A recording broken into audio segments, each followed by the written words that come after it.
తెలంగాణ రాష్ట్రంలో ఒక్కొక్క జాతరకు ఒక్కొక్క ప్రత్యేకత ఉంటుంది. ప్రస్తుతం నాగులమ్మ జాతర ఇప్పుడు ఇక్కడ తెలంగాణలో ఒక మంచి ఆధ్యాత్మిక వాతావరణం అయితే క్రియేట్ చేస్తుంది. ఈ తెలంగాణ జాతరలో ఉన్నటువంటి నాగులమ్మ జాతరకు సంబంధించినటువంటి వివరాలు తెలుసుకునేటువంటి ప్రయత్నం చేద్దాం. ఇక్కడ జరిగేటువంటి విషయాలపై ఆర్టీవీ కూడా ఒక మంచి వాతావరణాన్ని చూసినటువంటి నేపథ్యంలో ఇక్కడ ఎట్లాంటి పండుగ ఉంటుంది, నాగులమ్మ జాతర విశేషాలు ఏంటి, అసలు నాగులమ్మ జాతర ఇక్కడ ప్రాశస్తిగా గాంచినటువంటి టెంపుల్లో ఎట్లాంటి వాతావరణం ఉంది.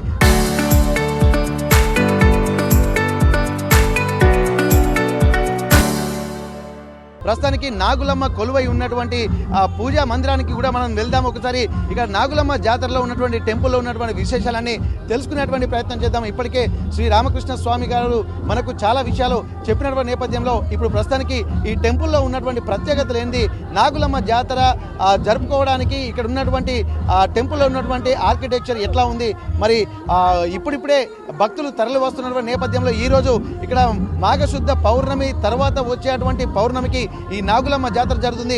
మేడారం సమ్మక్క సారలమ్మ జాతర తర్వాత సరిగ్గా నెల రోజుల తర్వాత వచ్చేటువంటి పౌర్ణమికి ఈ నాగులమ్మ జాతర జరుగుతుంది. ఇప్పటికే భక్తులు కూడా తండోపతండాలుగా తరలి వస్తున్న నేపథ్యంలో నాగులమ్మ జాతర విశేషాలకు సంబంధించి ఆర్టీవీ ప్రత్యేక కథనాన్ని మీకు అందిస్తుంది. ప్రస్తుతానికి గ్రౌండ్ రిపోర్ట్ ద్వారా నాగులమ్మ జాతరకు సంబంధించి గుడికి సంబంధించినటువంటి అనేక విషయాలు మనం చెప్పేటువంటి ప్రయత్నం చేద్దాం. ప్రస్తుతానికైతే ఇక్కడ మనం చూస్తున్నటువంటి నాగులమ్మ జాతర గుడి ఇది.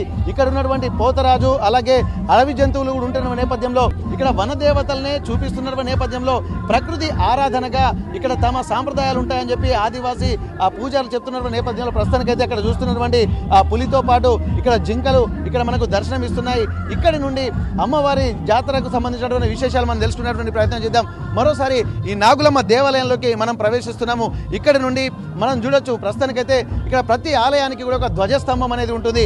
ఆ ధ్వజస్తంభం కూడా ఇక్కడ నాగులమ్మ టెంపుల్కి ఎదురుగానే ఇక్కడ రాతితో నిర్మితమైనటువంటి ఒక అద్భుతమైనటువంటి ఆర్కిటెక్చర్గా ఇక్కడ నాగులమ్మ జాతరకు సంబంధించినటువంటి ఇక్కడ ధ్వజస్తంభం మనకు కనిపిస్తుంది. ఇక్కడనే అమ్మవారికి సంబంధించినటువంటి పసుపు కుంకుమ భరణలు కూడా ఇక్కడ ఉన్నటువంటి ఆ కుండలలో నిక్షిప్తం చేస్తారు. నిత్యం ధూపదీప నైవేద్యాలు వెళ్ళేటువంటి భక్తులు కూడా వచ్చి ముందు ఈ ధ్వజస్తంభం దగ్గర కొబ్బరికాయలు, పూలు, పసుపులు అలాగే కుంకుమ చల్లిన తర్వాత అమ్మవారిని దర్శించుకోవడానికి వెళ్తూ ఉంటారు. ఇక్కడి నుండి ఇక్కడ మనం చూస్తున్నటువంటి ఆ ధ్వజాలు కూడా ఇక్కడ మేడారం సమ్మక్క సారలమ్మ జాతరకు కూడా ఇక్కడి నుండే ఇక్కడ భక్తులు వస్తున్నటువంటి పరిస్థితి. ప్రస్తుతానికైతే ఇక్కడి నుండి కూడా మనం చూడొచ్చు ఇక్కడ ఎవరు భక్తులు వెళ్లకుండా ధ్వజస్తంభానికి ఒక రక్షణ కవచంలాగా ఇక్కడ పెట్టారు. ప్రస్తుతానికి ఇక్కడ శివారాధన, ప్రకృతి ఆరాధన అంతా శివారాధన ద్వారానే చేస్తూ ఉంటారు కాబట్టి ఖచ్చితంగా శివుని కూడా పూజించేటువంటి సాంప్రదాయం ఉంటుంది. ఇక్కడ అనేక మంది దేవతలు కూడా కొలువు తీరినటువంటి నేపథ్యంలో ఒక్కొక్క దేవత గురించి కూడా తెలుసుకునేటువంటి ప్రయత్నం చేద్దాం. ప్రస్తుతానికి శ్రీ రామకృష్ణ స్వామి నాగులమ్మ దేవాలయం కూడా ఇక్కడ ఉంది. ఇక్కడ ప్రస్తుతానికి శివుని ఆరాధన చేసేటువంటి సాంప్రదాయం కూడా కనిపిస్తుంది. ముఖ్యంగా మనం చూడొచ్చు నాగులమ్మ యొక్క విగ్రహాలు కూడా ఇక్కడ మనకు కనిపిస్తుంది. అమ్మవారు ఇక్కడ మొత్తం ఇక్కడ చూడొచ్చు ఆది పరాశక్తి స్వరూపం కూడా మనకు స్పష్టంగా కనిపిస్తుంది. నాగదేవత కొలువై ఉన్నటువంటి నేపథ్యంలో ఇక్కడ లోపలికి వెళ్ళేటువంటి పరిస్థితి ఇక్కడ ప్రస్తుతానికైతే అమ్మవారి జాతరగా ఉండొచ్చు. నాగులమ్మ ఇక్కడనే ఉన్నటువంటి నేపథ్యంలో ప్రస్తుతానికైతే అమ్మవారి విగ్రహం కూడా చాలా అద్భుతంగా కూడా అంటే ఎంట్రన్స్ లోనే ఇక్కడ మనకు ఉండడం మనం గమనించవచ్చు. ఇక్కడ నుండి మనం వెళ్తే ఇక్కడ అమ్మవారు కొలువు తీరినటువంటి రెండు వైపులా మనం చూడొచ్చు. ఎక్కడ ఇట్లాంటిది చూడం, ఎందుకంటే లోపల నుండి వచ్చేటువంటి అమ్మవారు మనకు ఏ విధంగా దర్శనమిస్తున్నారో ఇక్కడ నుండి వెళ్తున్నటువంటి నేపథ్యంలో ప్రస్తుతానికి సింహవాహినిగా ఉన్నటువంటి అమ్మవారి దర్శనం కూడా మనకు కనిపిస్తుంది. మళ్ళీ ఇక్కడికి వచ్చి చూసిన తర్వాత మళ్ళీ ఇటువైపు నుండి చూస్తే కూడా అమ్మవారి యొక్క నిండు విగ్రహం కూడా చాలా అద్భుతంగా కనిపిస్తుంది. ఇట్లాంటి వాతావరణం మనం ఎక్కడ చూసుండము. కేవలం ప్రస్తుతానికైతే ఇక్కడ మంగపేట మండలం రాజుపేట గ్రామంలోనే మనకు ఇక్కడ కొలువు తీరినట్టుగా కనిపిస్తుంది. అన్ని అభయాస్తంతో పాటు ఇక్కడ అస్త్రాన్ని ధరించేటువంటి అమ్మవారి యొక్క ఆయుధం ధరించేటువంటి చేతిలో నాగాయుధం కూడా ఉంది. అంటే నాగుపాము పడగ రూపంలో ఉన్నటువంటి నాగదేవత ఆ అస్త్రంగా కూడా మనకు కనిపిస్తుంది. కాబట్టి ఇక్కడ నాగులమ్మ మొత్తం ప్రతి అంటే శరీర భాగాలపై కూడా కాళ్ళపైన అలాగే కాళ్ళ కింద అలాగే కిరీటాలపైన ఇక్కడ నాగులమ్మ అవతారంతో పాటు నాగదేవతలు కూడా మనకు అక్కడ స్పష్టంగా కనిపిస్తుంది. అక్కడి నుండి చూస్తుంటే సింహవాహినిగా కొలువు తీరేటువంటి ఆది పరాశక్తి అంశం కూడా ఇక్కడ రాతి కట్టడంతో కూడా చక్కగా చెక్కినటువంటి నేపథ్యం. ఇక్కడి నుండి కూడా సింహవాహినిగా కొలువు తీరుతున్నటువంటి అమ్మవారిని దర్శించుకోవడానికి కూడా భక్తులు కూడా తండోపతండాలుగా వెళ్తున్నారు. మనం ఎదురుగా చూస్తున్నటువంటి అమ్మవారే ఇక్కడ నాగులమ్మ. ఈ నాగులమ్మ జాతరకు దర్శించుకోవడానికే ఇక్కడ భక్తులు వేలాది మంది భక్తులు తండోపతండాలుగా తరలి వస్తున్నారు. ఇక్కడ హిందూ ధర్మ శాస్త్రాల ప్రకారం కూడా ముందు తొలి పూజలు అందుకునేటువంటి గణపతి కూడా ఉండాలి కాబట్టి అమ్మవారి పక్కనే కూడా కొలువుదీరినటువంటి ఇక్కడ గణపతి స్వామిని కూడా ఇక్కడ ఇక్కడ ప్రతిష్ఠించినటువంటి పరిస్థితి. ఇక్కడ ప్రతి ఒక్కరు వచ్చి ఇక్కడ భక్తి పారవశ్యంతో ఇక్కడ ఆది గణపతి తొలి పూజలు అందుకునేటువంటి గణపతిని కూడా పూజిస్తూ ఉన్నటువంటి పరిస్థితి. ఇక్కడ వక్రతుండ మహాకాయ కోటి సూర్య సమప్రభ నిర్విఘ్నం కురుమే దేవ సర్వకార్యేషు సర్వదా అని చెప్పి భక్తులు కూడా ముందు ఇక్కడ గణపతిని పూజించిన తర్వాత ఇక్కడ ఒక ప్రదక్షిణ మార్గం ఉంటుంది. ఇక్కడ నుండి వెళ్తున్నటువంటి నేపథ్యంలో అమ్మవారి యొక్క అక్కడ ఉన్నటువంటి నేపథ్యంలో అమ్మవారి చూడడానికి కూడా రెండు కళ్ళు చాలవన్నట్టుగా ఇక్కడ ఉత్సవ విగ్రహంతో పాటు ఇక్కడ అమ్మవారి యొక్క ప్రధానంగా కొలువు తీరినటువంటి అమ్మవారి యొక్క నిండు స్వరూపం కూడా కనిపిస్తుంది. ఆది పరాశక్తి రూపంలో ఒకవైపు ధనుర్బాణాలు, మరోవైపు ఆ త్రిశూలము, ఆ తర్వాత శంఖ చక్రాలు, డమరుకము, అలాగే సూర్య చంద్రుల ప్రతిబింబాలు, అలాగే ఇవన్నీ కనిపిస్తున్నాయి. ఇక్కడ అమ్మవారిని కూడా ఎక్కడ చూసినా ఒక్కొక్క ఆలయానికి ఒక్కొక్క ప్రత్యేకత ఉన్నట్టుగా ఈ ఆలయం ప్రత్యేకత చూస్తుంటేనే మనకు ఉన్నటువంటి దైన్యం అంతా కూడా ఒకేసారి వెళ్తుందా అన్నటువంటి ఆ పరిస్థితి మనకు అమ్మవారిని దర్శనం చేసుకున్న తర్వాత కలిగేటువంటి పరిస్థితి. ముఖ్యంగా శివునికి సంబంధించినటువంటి ఆచారాలు ఇక్కడ ప్రస్తుతానికి కనిపిస్తుంది. పక్కనే శివాలయం కూడా ఉన్నట్టు ఆలయ అధికారులు, ఆలయ పూజారులు కూడా చెప్తున్నటువంటి పరిస్థితి. ఒక్కసారి అమ్మవారిని చూసినా కానీ అనాయాసేన మరణం వినాదైన్యన జీవనం అన్నటువంటి విషయాలు కూడా మనకు స్పష్టంగా కనిపిస్తుంది. అమ్మవారి చూపు ఒక్కసారి కూడా ఓరకంట చూసినా కానీ అది ఎన్నో జన్మజన్మల పుణ్యఫలం లభిస్తుంది అన్నటువంటి విషయాలు మనకు స్పష్టంగా కనిపిస్తుంది. ఇక్కడి నుండి కనుక అమ్మవారి ప్రత్యేకమైనటువంటి విగ్రహాన్ని చూసిన తర్వాత ఒక భక్తి పారవశ్యంతో ఇక్కడికి వస్తుంటారు. తర్వాత మళ్ళీ ఇక్కడ సుబ్రహ్మణ్య స్వామి ఇక్కడ కొలువు తీరినటువంటి పరిస్థితి. సుబ్రహ్మణ్య స్వామి అంటే ఒకవైపు ఇక్కడ మహాగణపతి, మరోవైపు సుబ్రహ్మణ్య స్వామి, మధ్యలో అమ్మవారు కొలువు తీరినటువంటి పరిస్థితి. ఇక్కడ మనం చూడొచ్చు సుబ్రహ్మణ్య స్వామిని కూడా లోహితో లోహితాక్షస్య సామగానం కృపాకర ధరాత్మజ కుజోభూమే భూమదో భూమినందన అని చెప్పి సుబ్రహ్మణ్య స్వామిని కూడా కొలుచుకునేటువంటి పరిస్థితి మనకు కనిపిస్తుంది. ఇక్కడి నుండి కూడా మనం వెనుకకు వెళ్తున్నటువంటి నేపథ్యంలో అనేకమైనటువంటి ఆసక్తికర అంశాలు కూడా ఇక్కడ మనకు కొలువుదీరినగా ఒక్కసారి మనం చూద్దాము.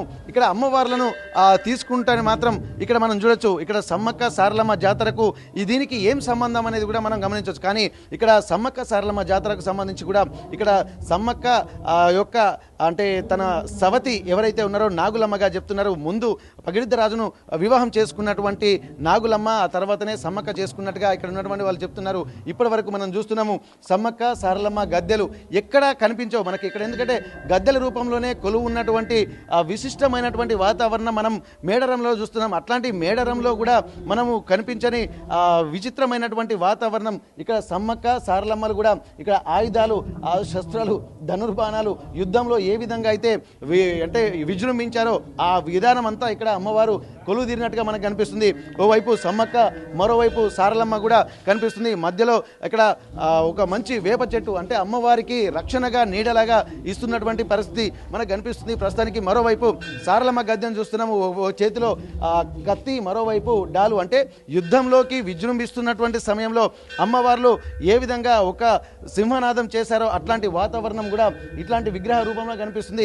ఇక్కడ ఎక్కడ చూసినా కానీ సమ్మక్క సారలమ్మను గద్దెల రూపంలో కొలుచుకుంటారు. కానీ ఇక్కడ రాజుపేట గ్రామంలో మాత్రం అమ్మవారి విగ్రహాలు ఉన్నాయి. ఇక్కడ ఇప్పటి వరకు ఎక్కడ చూడని వాతావరణం ఇక్కడ మంగపేట మండలం రాజుపేట గ్రామంలోనే ఇక్కడ కొలువుదీరినటువంటి పరిస్థితి. ఇదంతా చూస్తుంటే మరోవైపు లోపల కూడా ఎందుకంటే ఈ వంశస్థులు ఎవరైతే ఉన్నారో ఆ వంశస్థులందరూ కూడా వారికి మూలం అంటే ఈ దేవాలయ నిర్మాణానికి మూల కారణమైనటువంటి ఈ కుటుంబ పెద్ద ఎవరైతే మహాతల్లి ఉందో తను ముందు స్థాపించినటువంటి ఇక్కడ అమ్మవారి విగ్రహం మాత్రం ఇక్కడే కనిపిస్తుందని చెప్పి అంటున్నారు. ఇక్కడ ప్రస్తుతానికైతే నాగులమ్మ ఏదైతే అమ్మవారిని విగ్రహాన్ని మొదట ప్రతిష్ఠించినటువంటి వాతావరణం అంటే మూల విరాట్ మొదటగా ఇక్కడనే ప్రతిష్ఠించినట్టుగా చెప్తున్నారు. ఇక్కడ నిత్య ధూపదీప నైవేద్యాలు కూడా ఇక్కడ పెట్టి అమ్మవారిని ఇక్కడ కొలుచుకుంటారు. ఇది మూల స్థానంగా ఈ టెంపుల్కి ప్రైమిసెస్కి మొత్తం మూల స్థానంగా ఇక్కడ ఉన్నటువంటి అమ్మవారి ఇక్కడ నాగులమ్మ విగ్రహానికి ప్రతీకగా ఇక్కడ చెప్తున్నారు. ఎవరైతే ఇక్కడ ముందు పూజలు ప్రారంభించినటువంటి ఈ వంశస్థుల యొక్క మొదటి గుడి ప్రారంభించినటువంటి ఆమె ఎవరైతే ఉన్నారో వారు ఇక్కడ ప్రతిష్ఠించినట్టుగా చెప్తున్నారు. ఇక్కడి నుండి కూడా మనం వెళ్ళొచ్చు. ఎందుకంటే ఎక్కడ చూసినా ఇంతటి వాతావరణం కూడా ఈ మధ్య కాలంలో ఎక్కడ మనం చూసి ఉండము. ఎందుకంటే ఒక ములుగు జిల్లా అంటేనే ఒక అడవిలో ఉన్నటువంటి ప్రాంతము.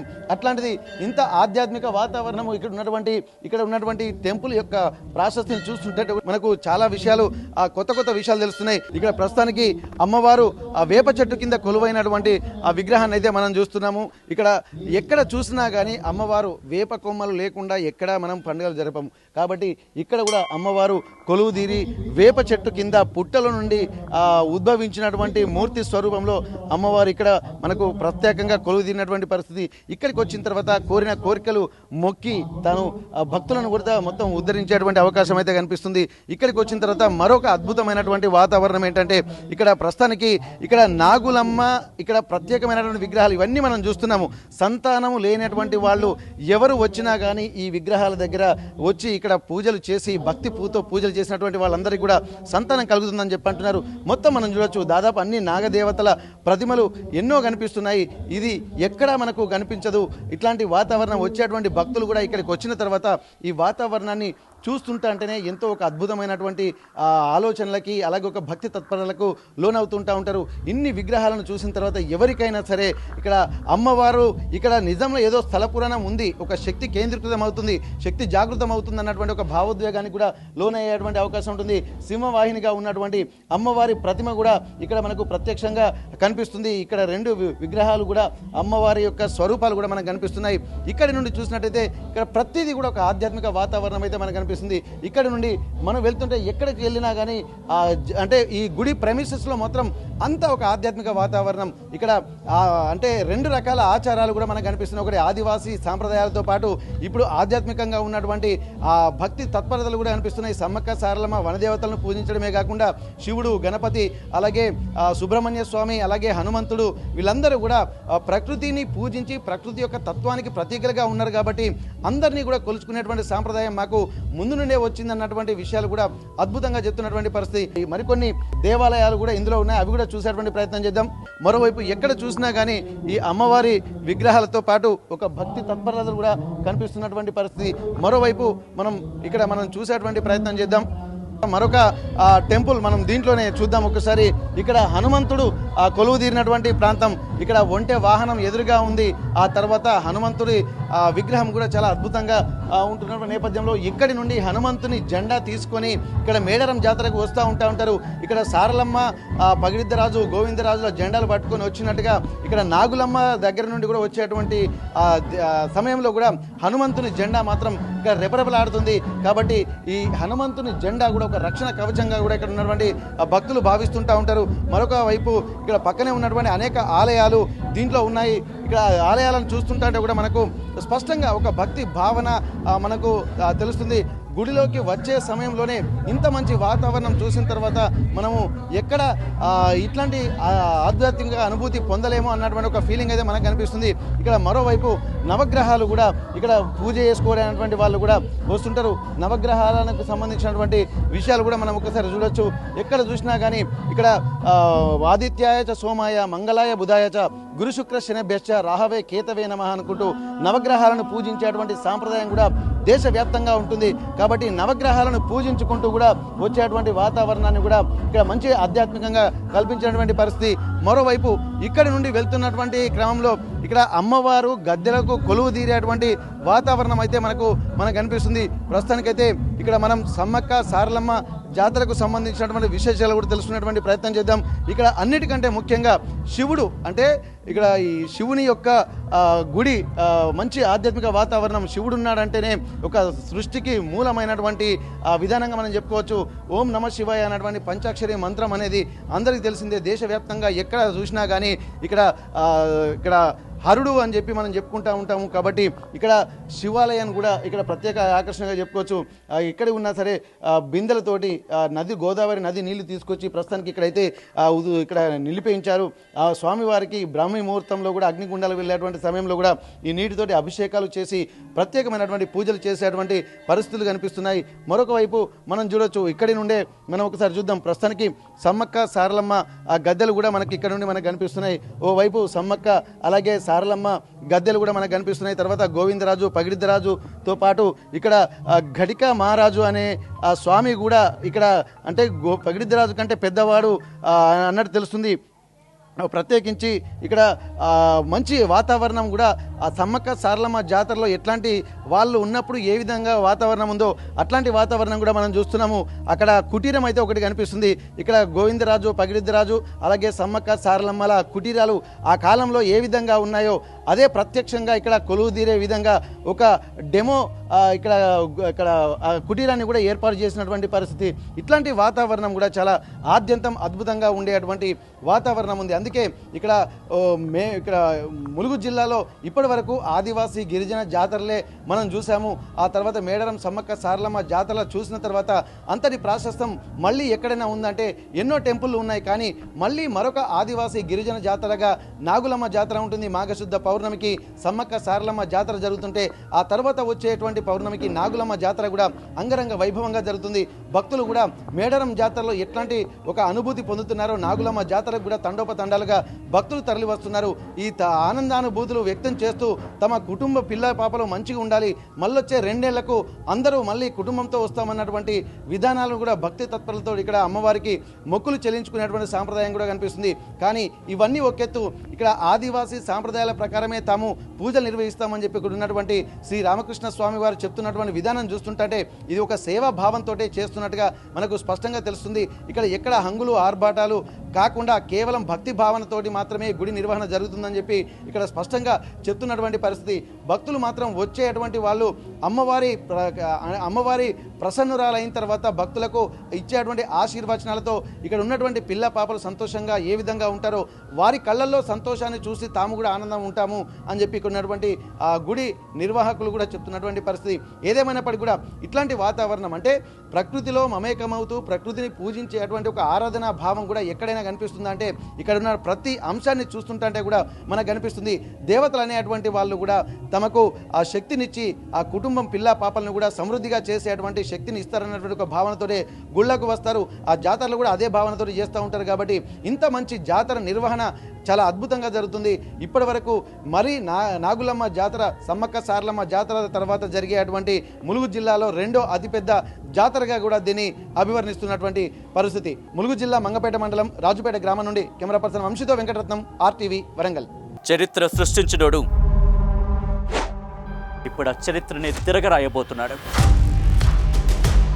అబద్ధాల గోడల్ని బద్దలు కొట్టి నిజాలను రాగా మీ ముందుంచబోతున్నాడు. నిజమైన వార్తల కోసం వెంటనే డౌన్లోడ్ చేసుకోండి రా యాప్ని.